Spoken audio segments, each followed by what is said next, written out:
es con el doctor Omar García Ponce de León. El doctor tiene estudios de doctorado por la Universidad de Barcelona. Sus estudios se centran en las formas de producción de conocimiento y sociología de la universidad pública. También tiene formación en psicoterapia humanista y sociología de la fotografía. Cuenta con varias publicaciones. Está por publicar un capítulo del libro sobre procesos de formación en la investigación en programas de posgrado de educación y ciencias sociales. Pertenece a la Red de Investigación Nacional sobre Producción del Conocimiento, dirigido por el doctor Ricardo Pérez Mora de la Universidad de Guadalajara. El doctor García Ponce de León es actualmente profesor de tiempo completo en la UAM y actualmente realiza una estancia en la Universidad Autónoma de Barcelona, en España. Quiero compartir con todos ustedes que el doctor Omar fue parte fundamental en la creación de nuestra maestría en Biología Integrativa de la Biodiversidad y Conservación del CIVIC, ya que desde su trinchera, desde la parte administrativa, estuvo muy cercano con todo el proceso para llevar a buen término nuestro programa de posgrado, por lo que estamos muy contentos, muy emocionados de escucharlo con su conferencia. ¿Existe una política científica en la universidad pública? Doctor Omar, le cedemos este espacio. Muchas gracias. Adelante. Pues muchas gracias por la invitación. Muchas felicidades por estos 25 años del CIVIC en sus dos etapas, ¿no? En las que fue primeramente una organización con pocos investigadores. Las personas que se encargaron de crear este primer espacio casi único en la universidad, porque en el momento en que empezó, pues casi no teníamos científicos en la UAM. Entonces, digo, es una historia complementando un poco a la doctora Elizabeth, pues es una historia que es de llamar la atención porque no era común que las universidades estatales contaran con desarrollo científico. Es prácticamente en los años 90 cuando empieza a crearse realmente la infraestructura con la que cuenta actualmente la UAM en relación a la investigación científica. Y prácticamente no fue hasta el 2000 que se crea ya una política muy directa sobre conjuntar pues todo lo que era lo que se conoció como el PROMEP, el PIFI y toda una serie de programas que buscaban el desarrollo científico de la universidad. Y antes de eso, ya lo que era el CIAMICH era realmente era un baluarte institucional por las mismas características y dificultades que tenía el poder desarrollarse la investigación científica en cualquier universidad estatal, no solamente el de la UAM. No, las universidades estatales fueron creadas fundamentalmente para la formación, para la formación profesional, medicina, derecho, administración, ¿no? Contaduría, y arquitectura, en fin, había lo que eran las formaciones básicas, pero el objetivo no era realmente desarrollo de la investigación científica, una, porque habían muy pocos científicos en México. Realmente, ahorita no recuerdo cuántos había por ahí de los años 90, pero realmente éramos muy poquitos en la UAM. Y luego, pues fue creciendo a partir de un programa que se hizo en los 90, donde se tenía que planificar cuánto iba a crecer a nivel científico la UAM. Incluso fueron las fechas en las que por ahí del 98 más o menos se empezaron a hacer la primera evaluación del programa de estímulos al desempeño docente, y a partir de ahí se empezaron a gestar las primeras condiciones en las cuales se iba a ir trabajando la investigación científica. Aquí pues también también está el doctor Varona, que ha sido uno de los precursores junto con el maestro Gerardo Ávila, que hicieron buena parte de los centros, bueno, hicieron la planeación de los centros de investigación que actualmente los más modernos, ¿no? Desde química, la Facultad de Ciencias, las unidades de investigación, pues, que se fueron desarrollando. Farmacia ya vino ya años después, pero también como parte de ese proyecto que se inició en los 90s, y que, bueno, pues para poder hablar de cómo se ha ido consolidando ese trabajo científico pues ha tenido dos vertientes. La primera, bueno, contar con los investigadores, y la segunda, pues la creación de los posgrados, porque pues también teníamos muy pocos posgrados. El primer doctorado de la UAM es justamente el doctorado en educación. Ese fue el primer doctorado que hubo en toda la UAM. O sea que estamos hablando que realmente en 30 años es muy poco tiempo en el que se ha ido haciendo este plano de desarrollo tanto formativo como de investigación, y esta conjunción, digamos, de la producción del conocimiento con la formación de posgrado, pues es aún más reciente, ¿no? Ese es uno de los aspectos que pues tiene como mucho unos 20 años en términos formales, y que tienen ya esta estructura de crecimiento, además por las que hemos pasado pues una serie también de crisis y de momentos que han dificultado este desarrollo, ¿no? Entonces, pues hablar de que hay un proyecto que tiene 25 años de investigación realmente es un logro, ¿no? Diría, dentro de lo que va a ser mi charla de hoy, diría un investigador, bueno, pues es que en México no somos muy dados a que duren las cosas, ¿no? Se llega un sexenio y siempre son los anteriores, lo hicieron todo mal, y entonces hay poca continuidad, digamos, dentro de este aspecto del desarrollo, del desarrollo científico. Y sin embargo, la UAM, por ejemplo, sus centros de investigación no solamente los ha mantenido, sino que incluso se han podido crear nuevas infraestructuras, como los ha planteado la doctora Elizabeth, y con lo cual, pues, pues en realidad como comunidad deberíamos de congratularnos de que la UAM pues sí ha logrado constituir y construir un ambiente científico, a pesar de que su modelo pues no era de ese tipo. Su modelo era de tipo académico, y sabemos que la universidad sigue siendo una institución fundamentalmente de formación por el tipo de cantidad de estudiantes, de profesores y de tipo de actividad que se desempeña en la vida cotidiana, pero la investigación pues vino a robustecer y a cambiar incluso formas de cultura académica que habían estado antes en la universidad. Entonces, sí me queda muy claro a mí que el conocimiento es un factor de crecimiento, y ese es el punto al que quería llegar, ¿no? Ese es el conocimiento, y producir nuevos conocimientos es lo que hace que las comunidades crezcan y se desarrollen y se sientan más en espacios democráticos, espacios de cultura, intelectualidad, creatividad. Al final de cuentas, pues es lo que mejor pudiera estar en contacto con lo que significaría un desarrollo humano. Y pensando en esta cultura integrativa que tiene este centro, pues va muy al asunto, ¿no? Aunque nos hablaba la doctora Elizabeth fundamentalmente de la parte biológica, en realidad todo eso, si funciona bien, pues también funciona bien para el ser humano. Es decir, que sería muy difícil pensar todo este cuidado de los ecosistemas y de las plantas, de los minerales, etcétera. Sería muy difícil pensar en ellos si sin eso, si no es que eso también tiene un provecho muy importante para nosotros como individuos que formamos partes de una comunidad y de una sociedad, ¿no? Entonces creo que también después de estos 25 años cobra especial interés ver esa relación de la naturaleza con las personas, y cómo las personas también se van dando cuenta de lo importante que es esto, ¿no? Sabemos que es una de las tareas, pues la ciencia es una de las tareas más difíciles de desarrollar por varios aspectos. La primera es, pues, que tienes que contar con un personal altamente especializado para poder hacerse cargo y entender, digamos, de lo complejo que es la vida natural en este caso, ¿no?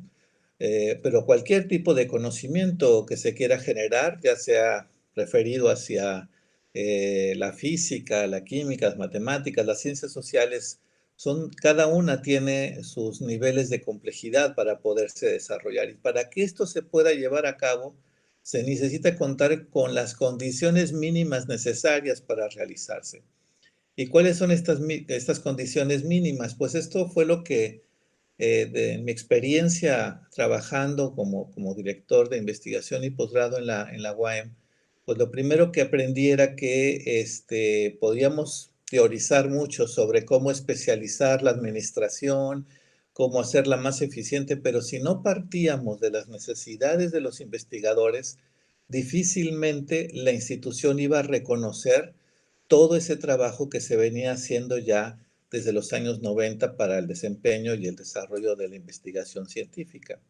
Entonces, bueno, pues en esa etapa que fue donde nos conocimos, pues fue una etapa especialmente difícil porque veníamos de una crisis bastante fuerte a nivel institucional y pues tuvimos que primeramente pensar por delante aspectos elementales, por ejemplo, como el estímulo al desempeño docente, los salarios, había cosas que para nosotros era como ir a misa, ¿no? Había que cuidarlas, había que estar ahí y tenían que desarrollarse si queríamos mantener el tren de trabajo y de calidad que venía desempeñando la institución. Uno de los grandes temores que tiene cualquier institución, pues es la fuga de cerebros, ¿no? Así como hay fuga de cerebros a nivel internacional, también hay fuga de cerebros cuando las instituciones entran en situaciones de crisis. Entonces entramos en un momento bastante complejo y a partir de ahí tuvimos que hacer un esfuerzo muy, muy grande sobre hacia dónde tenía que llevarse a cabo este desarrollo. Entonces, durante todo este periodo del tiempo que a mí me tocó estar trabajando, pues fue estar cerca de investigadores de diferentes institutos y centros de investigación, tratando de que no solamente hubiera el apoyo mínimo necesario para su desarrollo, sino que pudiéramos construir también programas que le dieran sentido a este trabajo, ¿no? Y entonces, pues había que constituir los cuerpos académicos, había que ver, apoyar para el desarrollo también de cada una de las personas en sus currículums para obtener el perfil deseable, entrar al Sistema Nacional de Investigadores, mantenerlos dentro del Sistema Nacional de Investigadores. Es decir, que cuando veo toda la exposición de la doctora Elizabeth, no puedo entender nada de eso si no hay una organización y una política que le dé sustento a todo ese trabajo. Porque si no tenemos las condiciones mínimas, pues es que no podríamos tener las imágenes de los insectos, no podríamos hacer análisis de muestras, no podríamos conocer los problemas de afectación a un ecosistema determinado si tenemos que preocuparnos por cuestiones tan elementales como es nuestro trabajo de investigación. Es decir, que un buen cirujano es buen cirujano no solo por sus cualidades de formación y por su capacidad que ha desarrollado al máximo, sino también por las condiciones que le rodean para que esto pueda llevarse a cabo, ¿no? Entonces, parte de mis investigaciones, pues me han ido llevando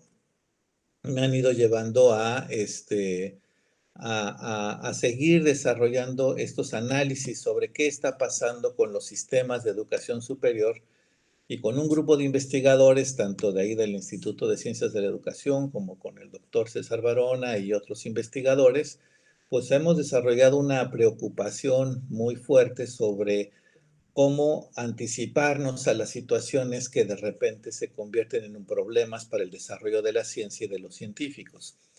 Ya ahora, pues más en nuestro ámbito, digamos, de producción y generación del conocimiento, pues en el caso mío, pues me dirigí hacia la investigación de universidades estatales en un primer paso, que fue uno de los pasos también fue un paso muy interesante porque era ver que la UAM no era solamente un espacio aislado o diferenciado del resto del sistema de educación superior de México. De hecho, la UAM ya ha estado bastante bien en los indicadores tanto de producción de conocimiento y de contratación de investigadores. Lo que sí es cierto es que a quienes nos tocaron hacer los proyectos básicos con los cuales se desarrollaría la ciencia en la UAM, pues por ejemplo, pocos han de ya de acordarse que en 1998 había que hacer el proyecto de desarrollo a 20 años, es decir, que creo que ahora en 2020 se terminaba, una cosa así era la fecha, justamente en este año tan hermoso que hemos tenido, se hacía teníamos que decir cuánto tenían que crecer cada centro de investigación. Yo creo que si ahorita yo me paseara por los institutos y centros de investigación, yo creo que ya no tendrían ese dato de qué fue lo que se dijo en 1998 que se iba a crecer en cada centro de investigación. Yo me acuerdo pues como trabajaba en el Instituto de Ciencias de la Educación, pues de ese dato sí me acuerdo que íbamos a crecer hasta 20 investigadores.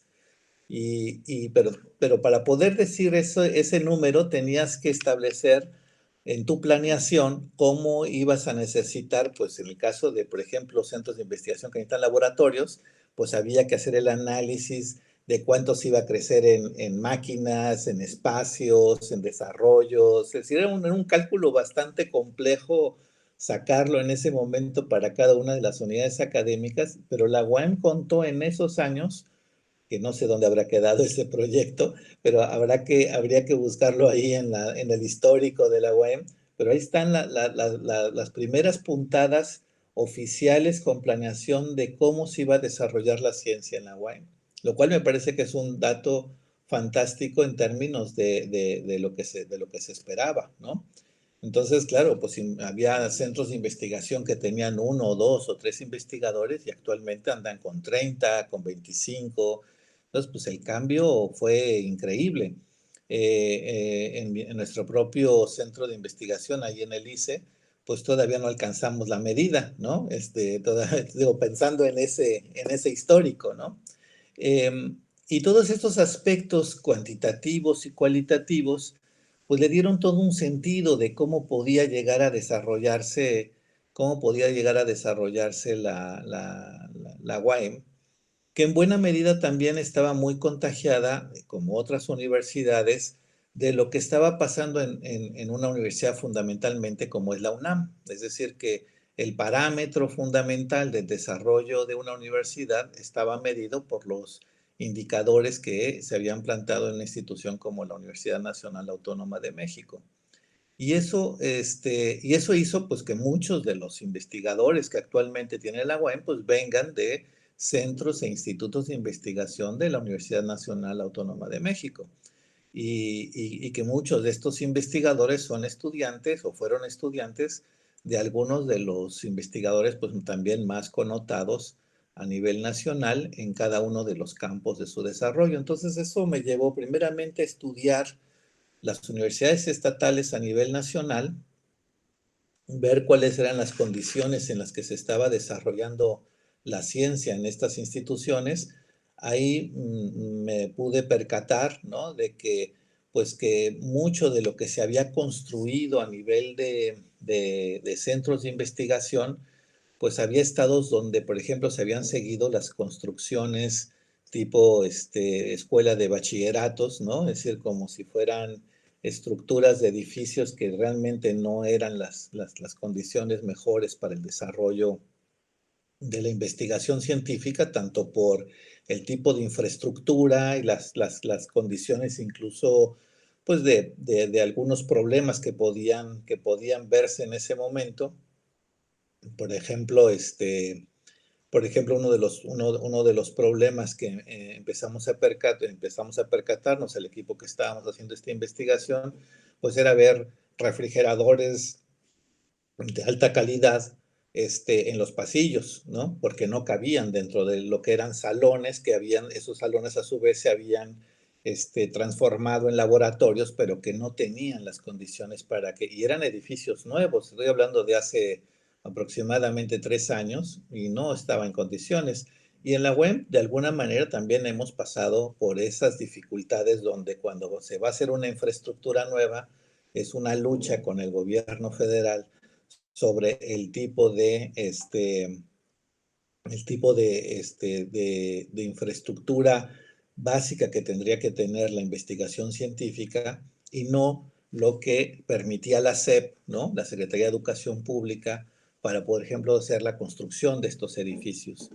Y algunos de nuestros centros de investigación tuvieron la posibilidad de sí modernizarse, pero hubo otros que se siguieron manteniendo en infraestructuras pues, más parecidas a escuelas públicas de preparatoria, de secundaria o primaria, y no pudieron, digamos, facilitar de entrada esa infraestructura. Viendo esta situación y viendo que ya estaba ocupado ahora sí estos espacios por investigadores, pues empezamos a encontrarnos con diferentes problemáticas, ¿no? Algunas de ellas, pues, donde había investigadores que a la hora de entrevistarlos se ponían a llorar por la situación en la que estaban viviendo para poder desarrollar sus proyectos. Es decir, tenían el espacio, tenían el edificio, pero no tenían las condiciones para hacer investigación. Y entonces esto les generaba un nivel de estrés impresionante para su desarrollo. Y esto siempre estaba como algo que en algún momento dado también en la UEM llegamos a estar preocupados de poder sostener pues toda la infraestructura científica, porque además la ciencia tampoco es que sea muy barata, ¿no? Y hay espacios, algunos espacios de conocimiento que son más exigentes de recursos que otros, ¿no? Solamente, por ejemplo, si comparo ciencias sociales, que es mi área de desarrollo, con, por ejemplo, química o cualquier laboratorio que necesite diariamente mantener que funcione la electricidad con una planta eléctrica autónoma, etcétera, etcétera, pues ya eso hace una gran diferencia en cuanto a lo que exige la ciencia en un campo que no en otro, ¿no? Entonces, cuando terminamos este estudio de universidades estatales y que ahora estamos en ese proceso de las publicaciones, de mostrar ya los resultados de esa investigación, consideramos que era importante saber, bueno, entonces, ¿cuál es el camino? ¿Cuál es el camino que puede seguir la ciencia, no? Y entonces, ahí fue cuando planteamos, bueno, pues hagamos una investigación donde está, por ejemplo, pues más consolidado el aspecto científico ya pues de varias décadas, ¿no? Y que más o menos ha tenido un nivel de prestigio nacional e internacional y que es reconocido, digamos, por diferentes ámbitos del conocimiento, ¿no? Y entonces redirigimos la investigación hacia la Universidad Nacional Autónoma de México y nos planteamos, pues, cuál sería en una estancia sabática que hice en uno de sus centros de investigación, en el de estudios interdisciplinares, nos planteamos la cuestión de decir, bueno, pues a ver cómo está la ciencia en la UNAM, qué está pasando actualmente con la ciencia en la UNAM. Y entonces, por eso un poco he ido haciendo este recorrido como para que se vea un poco las pautas, ¿no? Es decir, primeramente era utilizar un conocimiento y poner ese conocimiento también en la labor del desarrollo de la ciencia en nuestra propia universidad, la Universidad Autónoma del Estado de Morelos, y posteriormente esto ya fue creciendo a nivel de conocimiento científico, estudiamos universidades estatales y decidimos posteriormente meternos a conocer qué estaba pasando dentro de la UNAM, dentro de sus centros de investigación. Escogimos de entrada dos tipos de centro. El primero fue el del Instituto de Astronomía, y posteriormente el de física. Realmente fue por los contactos y redes con las cuales podíamos hacer este contacto más rápido. Y a partir de ahí empezamos a hacer entrevistas, empezamos a buscar a investigadores. Nos cayó lo del COVID y bueno, pues toda la investigación se retrasó porque bueno, ahora tenían que resolver problemas de cómo conectarse, cómo dar clases por internet, y eso ha ido retrasando un poco este estudio, pero al menos ya hemos podido hacer algunas entrevistas en profundidad que se han ido convirtiendo en historias de vida. Nos hemos ido acercando ahí con este trabajo, con estos investigadores, sobre todo investigadores ya de largo recorrido, es decir, personas que ya han estado 25, 30, 40 años trabajando en la UNAM y que pueden ver qué es lo que ha sucedido en su trayectoria de investigación. Traía una exposición, pero no sé si seguirme así o pongo la presentación. Bueno, voy a ponerla, voy a ver si me permite. A ver si...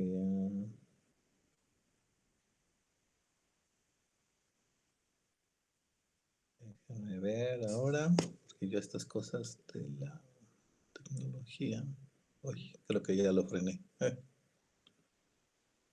ver, es que lo tenía aquí. Okay. Ay, pues es que esto, siempre la tecnología me traiciona.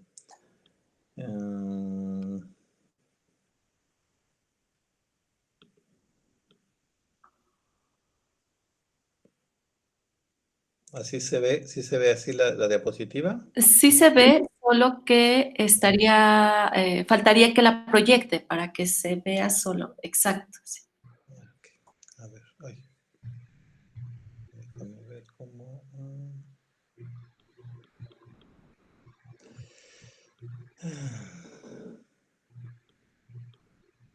Ok. Bueno, lo primero que hay que ver como antecedentes de la investigación científica en México es que eh, el primer elemento que nosotros vemos desde las ciencias sociales es poder ver la ciencia como como procesos sociales, como aspectos que se construyen a partir de situaciones de socialización entre las personas sobre contenidos de conocimiento científico especializado, ¿no? Y que eso genera una forma muy particular en la cual nosotros generamos conocimiento. Estas formas de producción de conocimiento están desigualmente distribuidas con diversos niveles de jerarquías, es decir, que dependiendo de las áreas del conocimiento, se tienen diferentes formas de comportamiento. Algunas son más horizontales, otras son más verticales.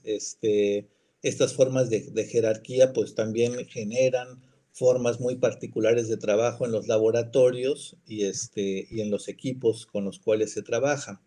Existen rivalidades, ¿no? Hay competitividad y hay luchas por ese saber, ¿no? Es decir, que por una parte nos mostraba la doctora Elizabeth la parte bonita de lo que es la producción del conocimiento, pero atrás de eso, pues existen, ¿no? Visto desde las ciencias sociales, pues existen situaciones de tensión, competitividad y todo combinado eso, pues va generando los productos científicos que podemos ir reconociendo en una serie de libros y de revistas especializadas, ¿no? Los científicos, pues somos personas que competimos por proyectos financiados, ¿no? Y sobre todo en ciertas áreas, si no se cuentan con ellos, difícilmente puede desarrollarse ese ámbito de desarrollo, ¿no? La formación científica nacional como internacional, permite que el investigador tenga un sentido de pertenencia a una red y cuente con estrategias para su desarrollo profesional. Este tema más adelante vamos a ver que es fundamental porque dependiendo de esa relación que se establece con el ámbito internacional, es que ciertas ciencias en México pueden desarrollarse. Si no cuentan con esa red, difícilmente se puede hacer y esto viene a cuestionarnos, por ejemplo, la cuestión de que solamente debemos hacer posgrados en los que nos desarrollemos dentro del país.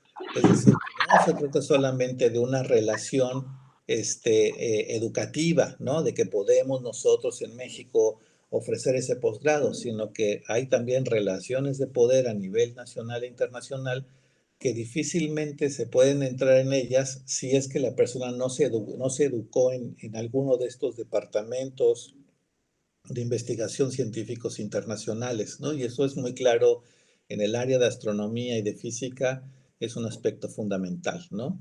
Este, las formas, digamos, de trabajo más de la investigación básica, pues están referidas a un experimento que pasa por un laboratorio y que después está colocado en el mundo, que son estos artículos y todos estos productos que finalmente tienen que colocarse en revistas y editoriales de alto nivel, ¿no? Reconocidos por los propios científicos.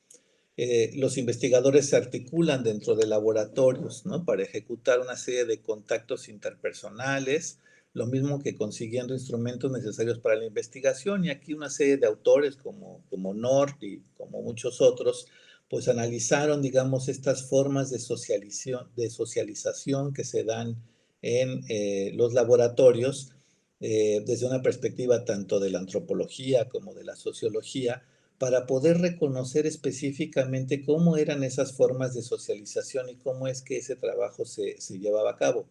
¿Cuál era el objetivo? Pues fundamentalmente creo que nos toca a los que nos gusta la sociología del conocimiento, pues nuestro objetivo es darle visibilidad a esa ciencia. ¿Y por qué hay que darle esa visibilidad? Bueno, precisamente porque uno de los problemas que estamos viviendo actualmente es que no se le está dando suficiente atención y mucho menos recursos al desarrollo de la ciencia. Entonces, pues lo único que queda, y es lo que están haciendo en varios países del mundo, pues es hacerla más visible. Y bueno, pues por ejemplo, ahora con el COVID, es uno de los aspectos que han entrado en bastante cuestionamiento de hasta dónde pues se quiere que la ciencia desarrolle vacunas, desarrolle bienestar para la sociedad, pero también pues dónde están las condiciones que se le dan institucionalmente a la ciencia para que esto pueda desarrollarse, ¿no? Entonces, bueno, aquí hay un error, constituir una organización que desarrolle investigación de calidad internacional, ¿no? Entonces, por ejemplo, en la UNAM hay un proyecto que inicia desde el Porfiriato con Justo Sierra. Ahí creo que aquí lo escribí mal, una disculpa. Y cómo esto fue teniendo, digamos, desde finales del siglo XIX, fue teniendo un efecto muy importante de institucionalización de la ciencia en México. ¿Por qué es importante decir esto? Porque justamente cuando más se institucionaliza la ciencia en México es en la época de Porfirio Díaz, que es una de las épocas más denostadas en la educación que recibimos sobre el porfiriato, ¿no? Lo vemos solo como una dictadura y no se ven los aspectos que sí se estaban institucionalizando para el desarrollo de la ciencia.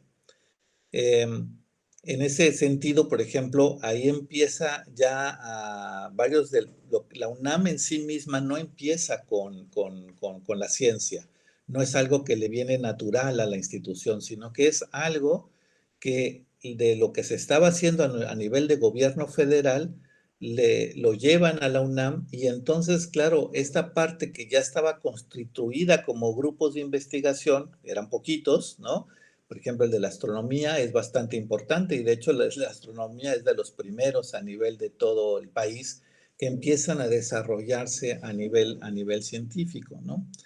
Entonces, estos aspectos que le han ido dando sentido a este desarrollo de la investigación científica en la UNAM en particular, pues fue consolidándose a través de una serie de personas que inmediatamente tuvieron un prestigio internacional, eran personas de clase media que conseguían becas para irse a países como Estados Unidos o en Europa, donde entraban a las principales universidades como Oxford, Harvard, etcétera, que después ellos deciden regresar a México y empiezan a constituir y a formar parte de lo que van a ser los primeros centros de investigación de la UNAM, ¿no?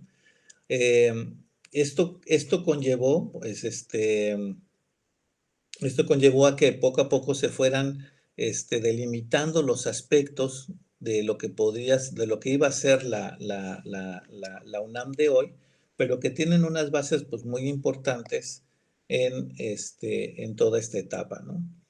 Estamos hablando ya que en los años 60, por ejemplo, es cuando hay una consolidación muy fuerte de la astronomía en esta institución y pues la UNAM empieza a tener un nivel de prestigio a nivel de América Latina y dicho por estos investigadores, que es de lo que ahora estamos en este procesamiento de la información de las historias de vida de estos investigadores en la UNAM, y nos hacen dar cuenta, digamos, de cómo la UNAM va generando un prestigio a tal grado que, bueno, pues se convierte en una de las principales universidades en América Latina, no solamente de México, ¿no? Sino que empieza a tener, digamos, esta relación, digamos, de calidad en el trabajo científico y la empieza, digamos, a tener un posicionamiento. comentaba un investigador, ¿no? Que hace poco cumplió la UNAM 100 años, más o menos por el 2017, y se puso en letras de oro y en la ceremonia, por ejemplo, se dijo por parte, por ejemplo, del PRI, que los cuadros políticos deberían de formarse en la UNAM. Y para este investigador fue importante escuchar esto, fuera, digamos, de los aspectos políticos que esto pudiera plantearse, sino hacía ver una cosa que es muy importante, que la UNAM es una institución pública, ¿no? Y como pública, pues en ese momento lo que estuviera en la política y pudiera entenderse como lo público, y entre ellos pues el desarrollo de una universidad pública, tenía que estar muy relacionada una cosa con la otra. Y ese dato me llamó mucho la atención de cómo cuando en el gobierno empezaron a aparecer presidentes que venían más de la formación privada, inmediatamente empezó a tener problemas todas las instituciones públicas, no solamente de educación, sino también, por ejemplo, de salud. Entonces, sí que era importante esta relación existente entre la formación en lo público para después hacer trabajos de lo público. Y yo creo que esa parte es lo que muy pocas universidades privadas llegan a entender, ¿no? De qué significa el que estemos en una relación con los espacios públicos y que el dinero de los impuestos sirve precisamente para apoyar el desarrollo de la sociedad, ¿no? Y ese punto me pareció muy interesante, ¿no? Como parte de la vivencia de este investigador que se quedó apuntalado a través de esta experiencia al poner esto de las letras de oro de la UNAM en el Congreso, ¿no? Este, y bueno, se dan situaciones, ¿no? Que, bueno, pues la UNAM es un espacio, digamos, de crecimiento que está permanentemente mirando hacia arriba, permanentemente, decía un investigador, es como el Imperio Romano, ¿no? Siempre está creciendo y eso también a la larga, pues puede hacer que se fragmente, ¿no?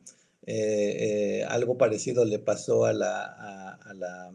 esta universidad francesa muy famosa, que al final la tuvieron que convertir en París I y París II y París III, ¿no? Para estos investigadores también hay un sentido de orgullo, de pertenencia a su institución, ¿no? Que es fundamental para su desarrollo. Entonces hay este sentido de nadie deja la UNAM, cosa que no es tan cierta, pero hay este sentido de este mito, ¿no? De que te quedaste ahí y ahí te vas a quedar para desarrollar, ¿no? Y entonces el investigador ponía como ejemplo cómo el Instituto de Investigaciones Jurídicas había puesto un espacio blindado para que pudieran ir gente que está trabajando en el gobierno a dar clases, ¿no? Y esta relación donde la UNAM sigue siendo pues un espacio fundamental de desarrollo del conocimiento, ¿no? También para una astrónoma, la UNAM es muchas UNAMs, ¿no? Hay muchos diferentes tipos de grupos y entonces al haber tal diferenciación, esta diferenciación y esta heterogeneidad de los diferentes grupos, pues entonces tienes que hacer un tipo de organización que sea capaz de poder administrar y poder mantener el desarrollo, por ejemplo, del conocimiento científico, ¿no?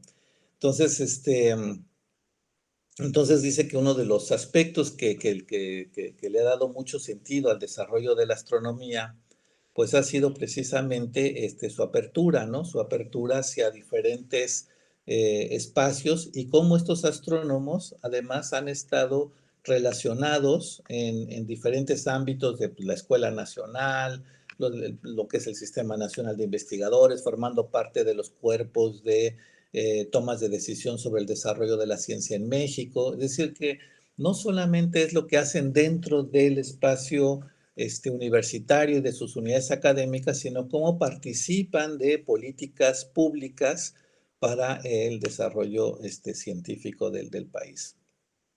Luego, pues está como parte de la trayectoria de estos investigadores, ¿no? Este sentido, por ejemplo, de cómo había una ciencia que estaba altamente influenciada por el extranjero, ¿no? Fundamentalmente de clase media. Y que a partir de ahí, esta formación de estos científicos que se formaban en el extranjero se convertía en un elemento fundamental de lo que después se iba a hacer en México, ¿no?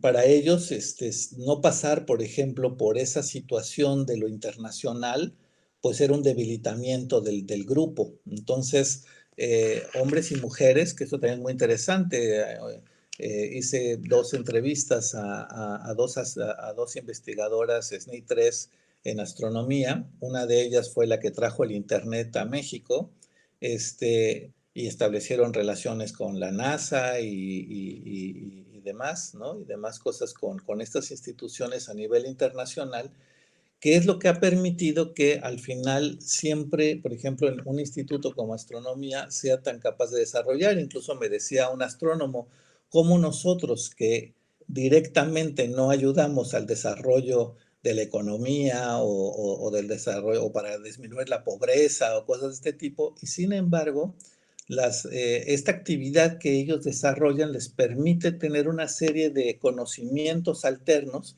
que van apoyando al desarrollo del país, como por ejemplo todo el tema relacionado con los GPS y demás cosas, provienen de tecnologías desarrolladas en astronomía, lo mismo que por ejemplo algunos de los aparatos que se han diseñado sobre los respiradores para usarlos ahora con el COVID, también han estado interviniendo ingenieros especializados en astronomía para trabajar con ellos, lo mismo que para el desarrollo de lentes y de muchas otras cosas. También eso ha permitido que astronomía tenga un papel importante, ¿no? Y por otro lado también me decía un investigador, y bueno, y también es muy bonito ver que alguien te enseña cómo es el espacio y cómo se desarrolla ese conocimiento, pero cómo algo que aparentemente tendría poca importancia para el desarrollo del país va teniendo un peso fundamental, y cómo estas personas también, para que sobreviva su ciencia, se van colocando en diferentes espacios. Pero nada de esto podría pasar si no hubiera la posibilidad de una institución que la arrope, ¿no? De una institución que les ayude a su desarrollo, ¿no? Entonces, una de las astrónomas me decía, es que nosotros formamos parte de cuerpos colegiados, ¿no? Y estos cuerpos colegiados deciden si se pueden o no abrir posgrados, no solamente en el ámbito de las ciencias, de la física, la química o las matemáticas, sino de otras áreas, ¿no? Y cómo discuten para que esto se convierta en parte de una de las actividades que es. Ahí empiezo a detectar, por ejemplo, un elemento que las universidades estatales no tenemos, ¿no? Estos grupos colegiados con expertos que se han desarrollado a lo largo de muchos años y que van creando grupos colegiados que van tomando decisiones sobre el desarrollo de una universidad, ¿no? Y en esto en la UNAM es muy importante. Entonces, o también, por ejemplo, me hablaba otro investigador del caso de donde no le dejaban en su centro crecer y desarrollarse. Entonces estaba la coordinación científica para revisar el caso y decir, no, pues esta persona hay que contratarla ya de tiempo completo por los méritos que tiene. Entonces también, aunque puede haber situaciones de choque entre grupos y entre personas, siempre hay una parte organizacional que permite una mejor horizontalidad sobre cómo llevar a cabo este trabajo, ¿no? Una de las cosas que, por ejemplo, aprenden, digamos, al momento de salir al extranjero, es esta cuestión donde puedes no ir a clases, puedes no ir a ver a tu asesor, pero sí tienes que dar resultados, ¿no? Entonces, esto es muy diferente a lo que normalmente han experimentado ellos cuando se formaban en la UNAM a nivel de licenciatura, donde había un mayor acompañamiento y más esta cuestión de seguimiento con las calificaciones. Entonces, de repente encontrarse con que el conocimiento tiene que desarrollarse en ámbitos abiertos y no cerrados, creativos, de confianza, ¿no? Se van creando como elementos institucionalizados de trabajo que lo hacen ser muy interesante, ¿no? Bueno, creo que ya se me está acabando el tiempo, ¿no? No sé cuánto tiempo me quedará, como unos 5 minutos o no sé cuánto tiempo me quede. La conferencia termina 11:50. 11:50, ok. Perfecto. Muchas gracias. Bueno, pues entonces lo que sigue fue una situación donde ¿qué es lo que pasa en tiempos ahora de COVID, ¿no? Y que he estado también entrevistando en esta etapa a los investigadores. Pues la ciencia para ellos sí ha tenido un freno a nivel de todo el mundo, ¿no? Eso no cabe duda, ¿no? Hay cosas que no se pueden hacer. Es difícil, digamos, cualquier trámite que se quiera hacer para, por ejemplo, comprar equipo, pues esto crea problemas, ¿no? Sin embargo, por ejemplo, para la UNAM, todo este dinero que no se podía gastar se convirtió en un superávit. Y entonces esto permitió, y desde decía un investigador, paradójicamente uno de los físicos, SNI 3, me comentaba que paradójicamente esto pudo apoyarse proyectos muy costosos, ¿no?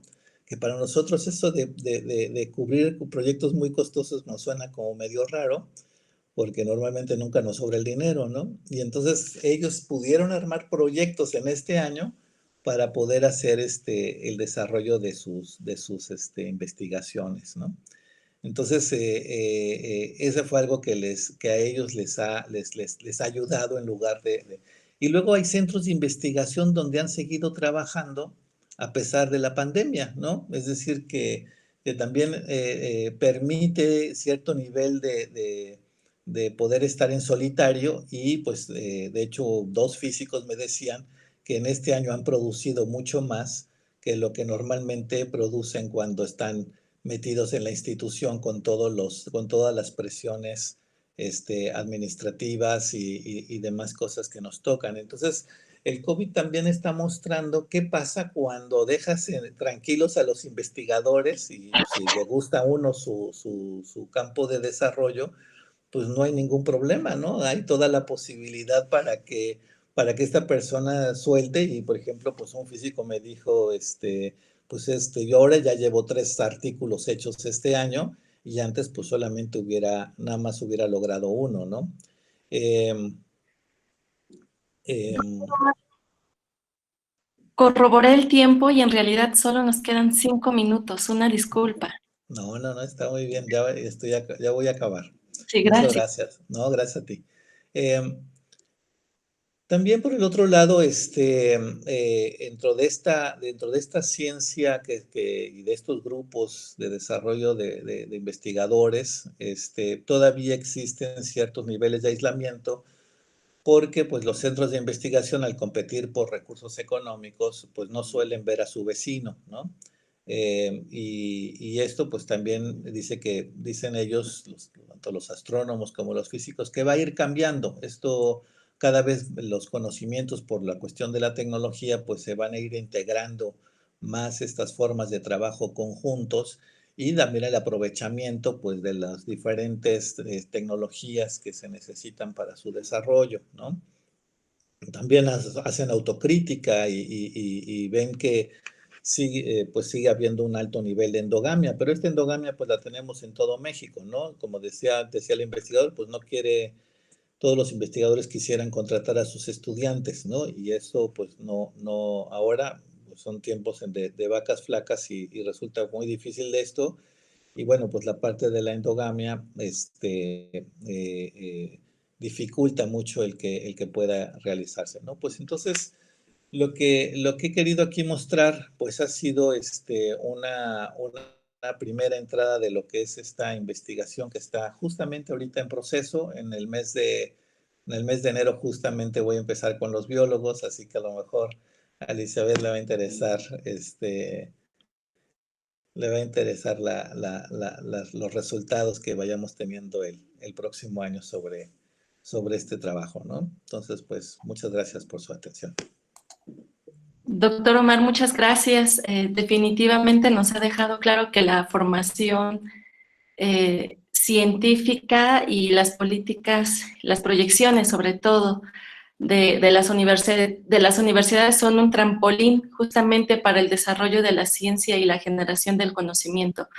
Le agradecemos mucho. Entonces, vamos a dar paso ahora, ya para finalizar este ciclo de conferencias, al doctor César Barona Ríos.